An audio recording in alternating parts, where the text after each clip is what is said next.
Oi, eu sou a Mari e eu tô começando a gravar agora o conteúdo aqui no YouTube.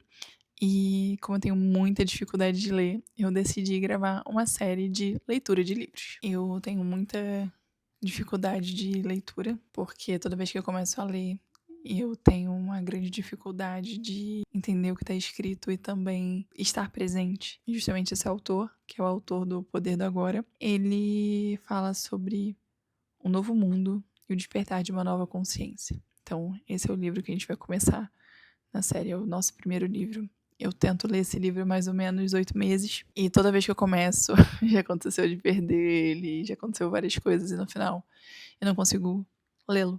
Então, a partir de agora, lerei todos os dias entre 15 e 20 minutos com vocês. Então, vamos lá. Na contracapa do livro fala: o principal propósito desse livro não é acrescentar novas informações e crenças à sua mente, nem tentar convencê-lo de alguma coisa, e sim produzir uma modificação da sua consciência, ou seja, o despertar. Se você não sabe o que significa despertar, continue lendo. Mais do que em qualquer outra época da história, a humanidade tem hoje a chance de criar um novo mundo, mais evoluído espiritualmente, mais pleno de amor e sanidade. Para o autor, estamos vivendo um momento único e maravilhoso, o do despertar de uma nova consciência. Ele nos mostra que o salto para essa nova realidade depende de uma mudança interna radical em cada um de nós. Precisamos nos livrar do controle do ego, pois essa é a fonte de todo o sofrimento humano. Sob o seu domínio,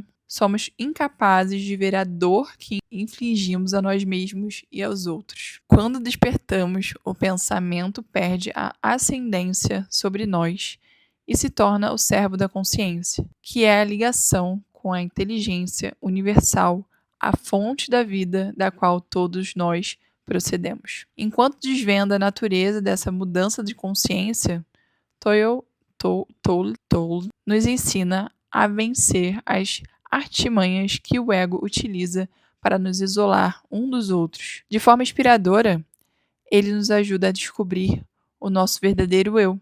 A essência humana nos permitirá construir um novo mundo e viver em harmonia com tudo que existe. Será que seria possível viver em harmonia com tudo que existe? Você acredita nisso? A melhor parte do livro é que tem esse cheirinho de livraria, sabe? Muitos anos atrás eu ia na Saraiva. Não sei se vocês lembram da Saraiva, mas eu ia bastante. Vamos lá. Capítulo 1. O desabrochar da consciência humana. Evocação. Terra. 114 milhões de anos atrás, de manhã, logo após o nascer do Sol, a primeira flor que aparece no planeta abre-se para receber os raios solares. Antes dessa formidável acontecimento, que representa uma transformação evolucionária na vida das plantas, o globo já estivera coberto de vegetação por milhares de anos. A primeira flor provavelmente não durou muito tempo. As flores devem ter permanecido como fenômeno raro e isolado porque talvez as condições ainda não fossem favoráveis à plena ocorrência de florescimento. Um dia, porém, um limite crítico foi alcançado e, de repente, deve ter se dado uma explosão de cores e perfumes por toda a Terra. Isso é o que uma consciência observadora teria visto se estivesse presente. Imagina. Muito tempo depois, esses seres delicados e fragrantes, que chamamos de flores, viveriam a desempenhar um papel essencial na evolução da consciência de outras espécies. Cada vez mais,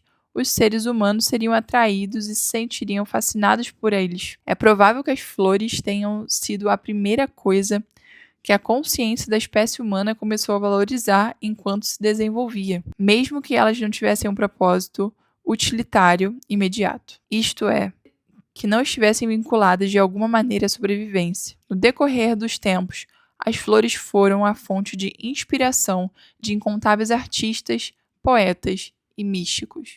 Jesus pede que contemplemos e que aprendamos com ela sobre como viver. Disse que, em determinada ocasião, Buda teria proferido um sermão silencioso enquanto segurava uma flor e a apreciava. Após algum tempo, um monge chamado Mahakashisyapa começou a sorrir diante dos presentes. Ele teria sido o único a entender o sermão. De acordo com a lenda, aquele sorriso, isto é, a compreensão, foi transmitido às gerações seguintes por 28 mestres sucessivamente e, por muito tempo depois, tornou-se a origem do Zen. Contemplar a beleza de uma flor poderia despertar aos seres humanos, ainda por um breve momento, para a beleza que constitui uma parte essencial do seu próprio ser mais profundo, sua verdadeira natureza. O início do reconhecimento da beleza foi um dos acontecimentos mais significativos na evolução da consciência da nossa espécie. Os sentimentos de alegria e amor estão ligados de modo intrínseco a isso. Sem que percebêssemos inteiramente, as flores tornaram-se uma expressão, em termos de forma, daquilo que é mais elevado, mais sagrado e, em última análise, informe dentro de nós. Mais efêmeras, mais etéreas e mais delicadas do que as plantas das quais se originam, elas são mais mensageiras de outra esfera, uma espécie de ponte entre o mundo das formas materiais e o informe. Elas ainda não só exalam um perfume suave e agradável aos seres humanos, como emanam uma fragrância da esfera espiritual.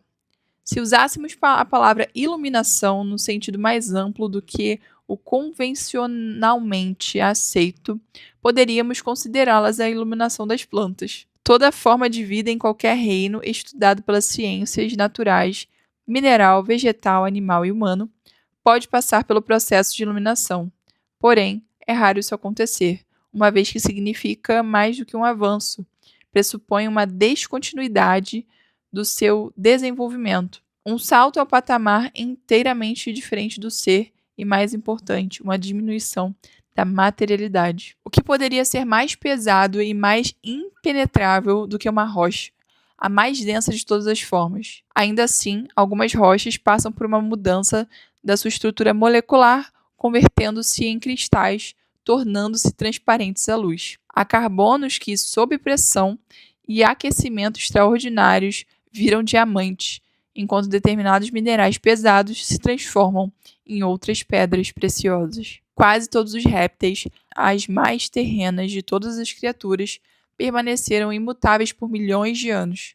Alguns deles, contudo, desenvolveram penas e asas e se transformaram em aves, desafiando assim a força da gravidade, que os dominara por tanto tempo. Não é que eles tenham apenas passado a rastejar e a caminhar melhor.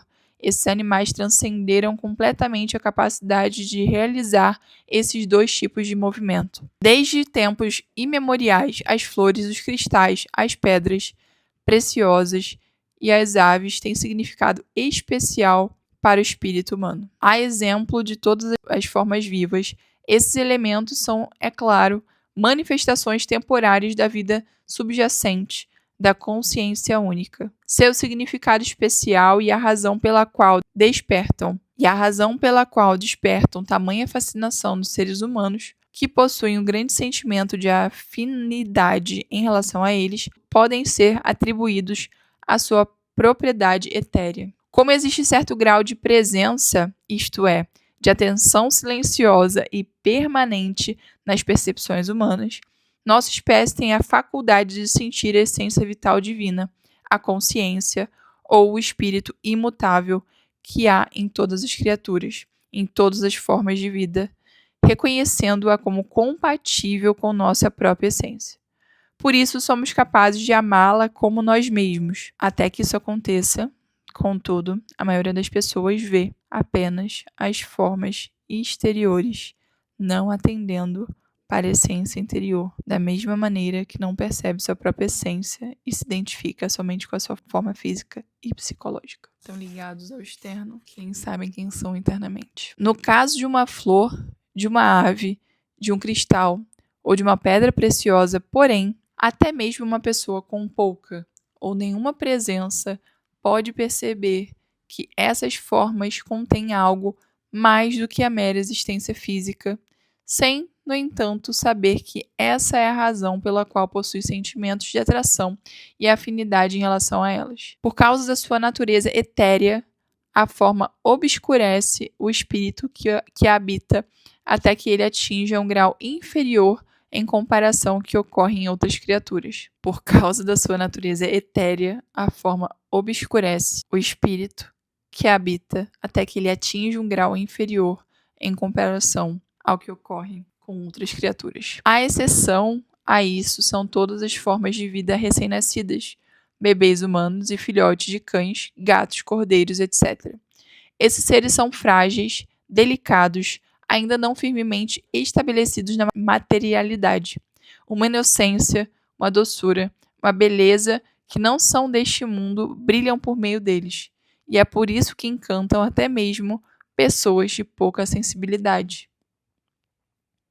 Estado de nada saber. Desse modo, quando estamos atentos e contemplamos uma flor, uma ave ou um cristal, sem nomeá-los mentalmente, eles se transformam numa janela para o que não tem forma. Surge uma abertura interna, ainda que quase imperceptível, para o domínio espiritual. É por isso que, desde tempos imemoriais, essas três formas de vida iluminadas desempenham um papel tão importante na evolução da consciência humana. Também é por essa razão que, por exemplo, a joia de flor de lótus é um símbolo fundamental do budismo, enquanto uma ave branca, a pomba, representa o Espírito Santo no cristianismo.